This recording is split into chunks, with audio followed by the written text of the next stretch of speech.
நான் தான் உங்கள் கலை பாலகிருஷ்ணன். இப்போது நாங்கள் எங்கே வந்திருக்கோன்னா கொல்லிக்கு வந்திருக்கோம். கலவைக்கீரை பறிக்கலான்னு சொல்லிட்டு டேஸ்ட்டாக இருக்கும். எல்லா கலவையும் கலந்த கீரை. எங்கள் சித்தி வந்திருக்காங்க பாருங்கள் ஃப்ரெண்ட்ஸ். கீரை பறிக்கிறாங்க. நல்லாயிருக்கும் ஃப்ரெண்ட், டேஸ்ட்டாக இருக்கும்.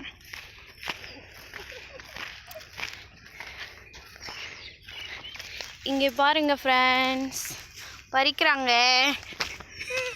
ஊந்துற போறீங்க. காட்டுங்க, கீரை காட்டுங்க சித்தி. இங்கே பாருங்க, இது தொய்யாங்கீரை, இது பண்ணைக்கீரை. எல்லாத்தையும் சேர்த்து உப்பு, மிளகா தானே சித்தி, மிளகா, வெங்காயம், தக்காளி, பூண்டு வேக வச்சு கடைஞ்சி சாப்பிட்டீங்கன்னா டேஸ்ட்டாக இருக்கும் ஃப்ரெண்ட்ஸ். உங்களுக்கு எங்கள் சேனல் பிடிச்சிருந்தா லைக் பண்ணுங்கள், ஷேர் பண்ணுங்கள், சப்ஸ்கிரைப் பண்ணுங்கள் ஃப்ரெண்ட்ஸ். பாய்.